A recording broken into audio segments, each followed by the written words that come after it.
Hello friends, my name is miss प्रार्थना are Patel. Naresh कृषि केंद्र की ओर से मैं आप सबका हार्दिक स्वागत करती हूँ।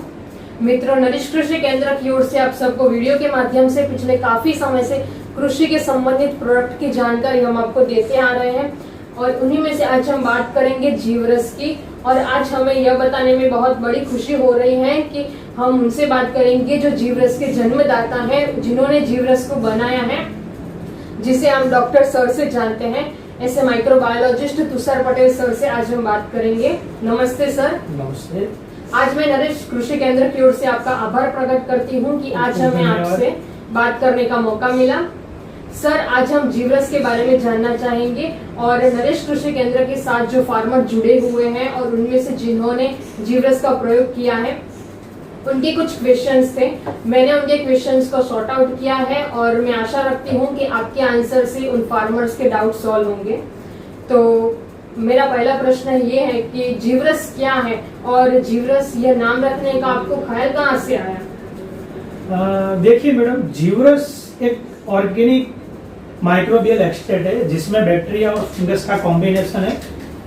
करीबन 30 से 32 बैक्टीरिया के आसपास हमने एक यूनिक कॉम्बिनेशन किया, उसका एक्सट्रैक्ट निकाला और बाद में एक यूनिक प्रोडक्ट बनाई जिसको नाम दिया हमने जीवरस।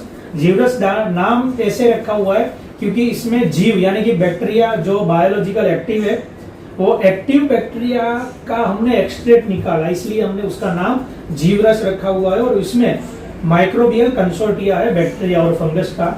इस तरह से हमने जीवरस प्रोडक्ट बनाई और बनाने का ख्याल हमको इस तरह से आया क्योंकि मार्केट में ऐसी कोई यूनिक प्रोडक्ट नहीं है अभी तक कि सभी का एक ही साथ में कंसोर्टिया मिक्स हो जाए। आपको एनपीके का कंसोर्टिया मिलेगा बैक्टीरिया का, मगर सभी प्रोडक्ट सभी बैक्टीरिया फंगल का कंसोर्टिया मार्केट में अवेलेबल नहीं था।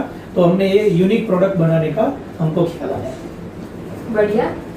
केमिकल फर्टिलाइजर और ये जीवरस की तुलना करनी हो तो हम ये कैसे कर सकते हैं? देखिए मैडम, केमिकल फर्टिलाइजर और जीवरस की तुलना करनी है तो दोनों अलग अलग ही प्रोडक्ट है। एक जिसको हम अभी तक यूरिया, डीएपी, एनपीके इस नाम से देखते आ रहे हैं मार्केट में, जिसको हम केमिकल फर्टिलाइजर बोल रहे हैं, केमिकल है। और ये इसमें कोई एनपीके नहीं है, ये बैक्टीरियल कॉम्बिनेशन है, ऑर्गेनिक कॉम्बिनेशन है, बायोलॉजिकल एक्सट्रैक्ट है, इसीलिए ये ऑर्गेनिक प्रोडक्ट है। दोनों प्रोडक्ट अलग चीज है।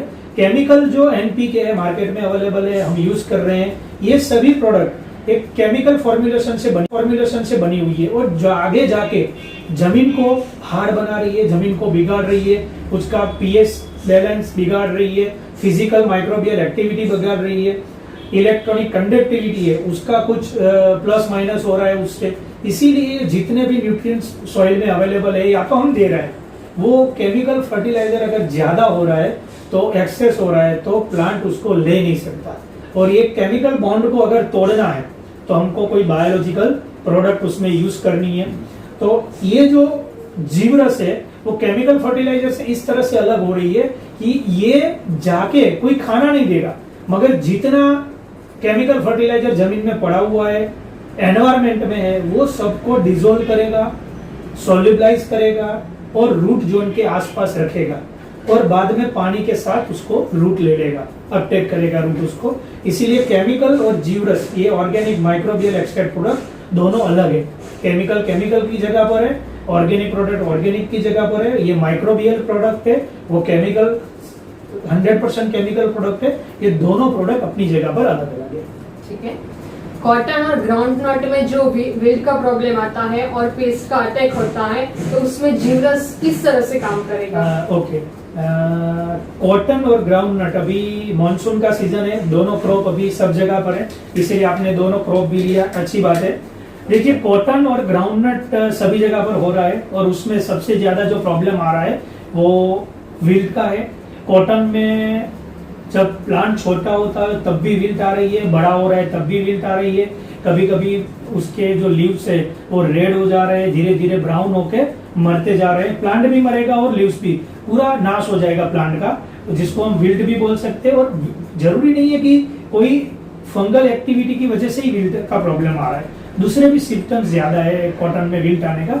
मगर जहां तक हम फंगल इन्फेक्शन का या बैक्टीरियल इन्फेक्शन का बात करें या तो फिर कोई न्यूट्रिएंट की कमी है सॉइल में या प्लांट में, तभी भी उसमें सूखा हो सकता है, जिसको हम फार्मर ज्यादातर विल्ट के नाम से जानते हैं।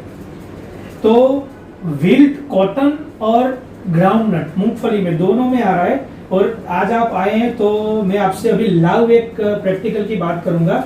मेरे पास ये दोनों प्लेट है जिसमें मैंने फंगल आइसोलेट किए हैं। ये दोनों प्लेट में फंगस ग्राउंडनट में से आए हुए हैं। फार्मर ने भेजे थे कि हमारे ग्राउंडनट में विल्ट का प्रॉब्लम आ रहा है, क्या है। तो हमने देखा उस टाइम कि क्या है। तो उसमें हमने ये 5-6 दिन के बाद के आइसोलेशन के प्लेट है। 6 दिन पहले हमने सैंपल इसके ऊपर स्प्रेड किया था और आप पास देख रही है कि इसमें फंगल ग्रोथ है। तो ये जो फंगल ग्रोथ है ये कॉटन और ग्राउंडनट दोनों में आ रहा है। तो इसकी वजह से कॉटन और ग्राउंडनट में जो विल्ट का प्रॉब्लम आ रहा है उससे ज्यादा हो रहा है मॉनसून सीजन में। रही बात उसको कंट्रोल करने की, तो कंट्रोल करने के लिए मार्केट में केमिकल फंगीसाइड ज्यादा है, ऑर्गेनिक बायोलॉजिकल एक्टिविटी जो प्रोडक्ट देती है वो भी है, मगर हमारे जीवरस जो एंटी फंगल का काम करेगा वो ये भी है। काफी फार्मर ने आपके यूज किया होगा जीवरस, जिसमें फार्मर ने बताया होगा आपको कि मैंने कॉटन में ग्राउंडनट में दिया है, जिसमें विल्ट का प्रॉब्लम था वो सोल्व हो गया। क्यों सोल्व हो गया? मैं आपको यहाँ 2 फ्लास्क दिखा रहा हूँ आज। इसमें दोनों में फंगस है, ये दोनों फ्लास्क की फंगस है। उसकी एक्टिविटी ये है कि ये एंटी माइक्रोबियल एक्टिविटी है उसकी, जो भी हार्मफुल फंगस है उसको ये कंट्रोल करेगी ये फंगस। तो ये फंगल का कॉम्बिनेशन है, ये कॉम्बिनेशन हमने जीवरस में ऐड किया हुआ है।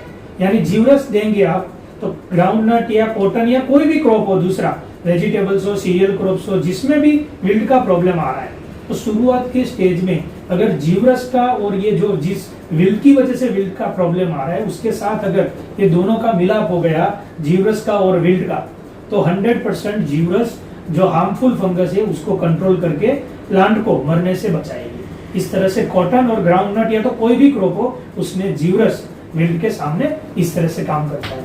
ठीक है, जीवरस प्रोडक्शन बढ़ाने में किस तरह से काम आता है? देखिए मैडम, जीवरस प्रोडक्शन बढ़ाने के लिए किस तरह से काम आ रहा है उसके क्वेश्चन का आंसर देने से पहले मैं आपको आपके अगले वाले क्वेश्चन में जा रहा हूँ, जहां आपने पूछा कॉटन और फंगल में जो हार्मफुल विल्ट आ रही है। और दूसरा कि उसी प्लांट में अगर हमको प्रोडक्शन बढ़ाना किस तरह से काम करना है, तो पेस्ट अटैक को ज्यादा हम ध्यान देते हैं, क्योंकि कॉटन और ग्राउंडनट में पेस्ट भी आ रहा है जो आपने आगे क्वेश्चन किया।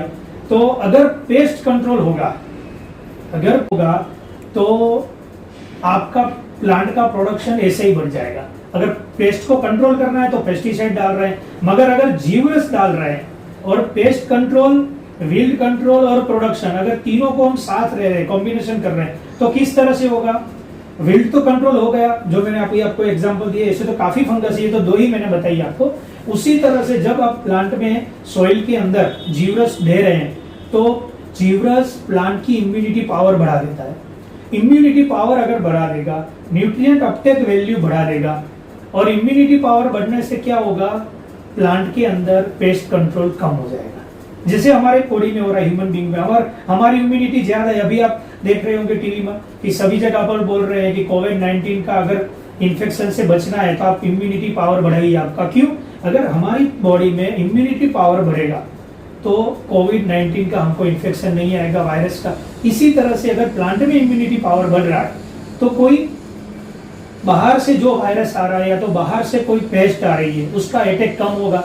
अगर उसका अटैक कम हो गया तो प्रोडक्शन ऑटोमेटिक बढ़ जाएगा, क्योंकि अपटेक होगा ज्यादा अपटेक होगा। इसमें जो बैक्टीरिया है सॉइल के अंदर हार्मोन्स एंजाइम जो रिलीज कर रहे हैं, वो हार्मोन्स एंजाइम क्या करेंगे?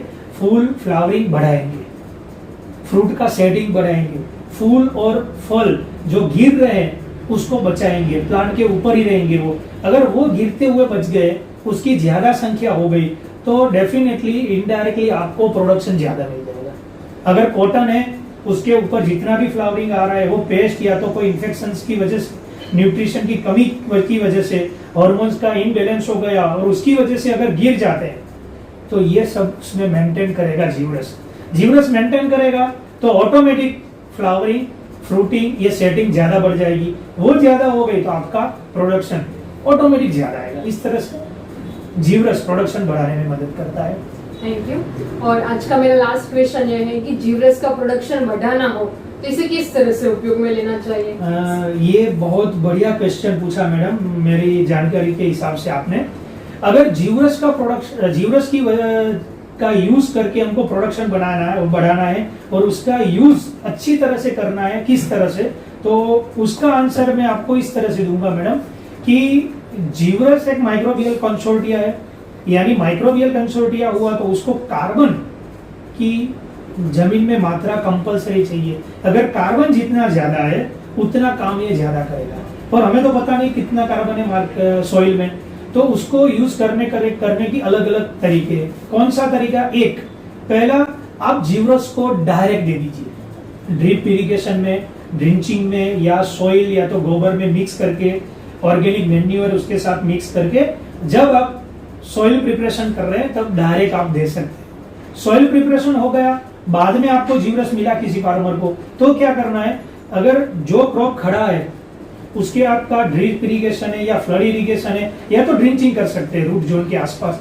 उस तरह भी दे सकते हो। और रही बात ज्यादा रिजल्ट लेने की, ज्यादा परिणाम लेने की, प्रोडक्शन बढ़ाने की, तो क्या करेंगे, इसके साथ हम कार्बन सोर्स देंगे। कार्बन सोर्स नेचुरल फॉर्म में क्या है, जो गुड़ है, 1 एकड़ में 1 किलो गुड़ ले लीजिए और उसको डिजोल्व करके जीवरस के साथ मिक्स कर लीजिए, और दोनों का कॉम्बिनेशन करके आप उसी टाइम ड्रिप में या तो फ्लडिंग में इरिगेशन के साथ दे सकते हैं। अगर आपके पास टाइम है किसी फार्मर के पास 4-5 दिन का, अगर गुड़ और जीवरस दोनों को मिक्स करके वो 4-5 दिन के लिए रख सकते हैं एक बैरल में, तो रख सकता है वो। उसी तरह से फर्मेंटेशन 4-5 दिन होगा, पॉपुलेशन बढ़ेगा और प्रोडक्ट अच्छी बनेगी।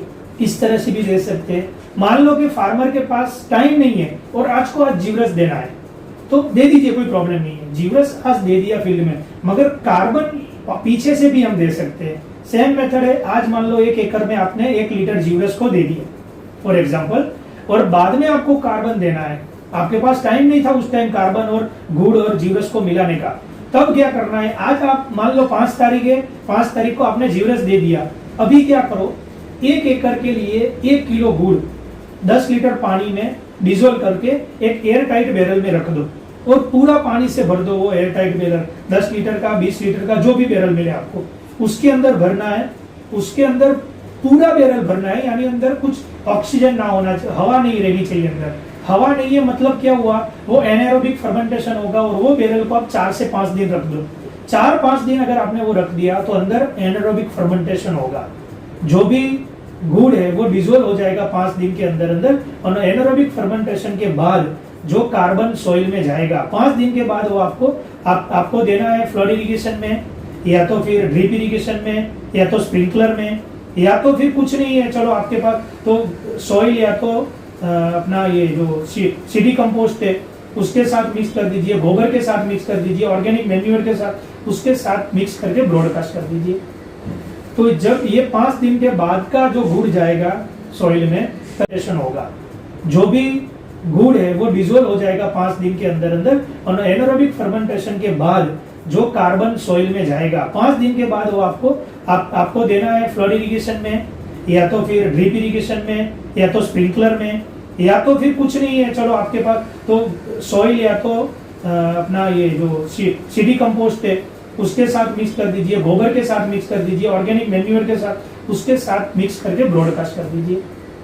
तो जब ये 5 दिन के बाद का जो गुड़ जाएगा सॉइल में, तभी जीवरस के जो भी बैक्टीरिया फंगस है जो पहले से जमीन में जा चुके हैं वो उसका यूज करेंगे, और ज्यादा से ज्यादा फार्मर को काम आएंगे वो बैक्टीरिया फंगस सॉइल में रहकर, और उसकी एक्टिविटी प्लस हो जाएगी। इस तरह से जीवरस के साथ अगर गुड़ या कोई भी कार्बन सॉल्यूशन जा रहा है तो सबसे अच्छा रिजल्ट देगा। मान लो नहीं है तो भी आप उसका अलग से यूज कर सकते हो, अकेले जीवरस को भी दे सकते हो, मगर आपके पास टाइम है तो मैं प्रीफर करूंगा कि आप 1 किलो गुड़ और 1 लीटर जीवरस ये दोनों मिक्स करके कॉम्बिनेशन करके लीजिए। सर आपका बहुत बहुत धन्यवाद, आपने बहुत सरलता से और सिंपल भाषा में हमारे सारे किसान भाइयों के आंसर दिए। हमने पिछले वीडियो में देखा कि किसान भाइयों ने जीवरस का उपयोग किया था और उसने बहुत सारे रिजल्ट्स मिले थे, और मैं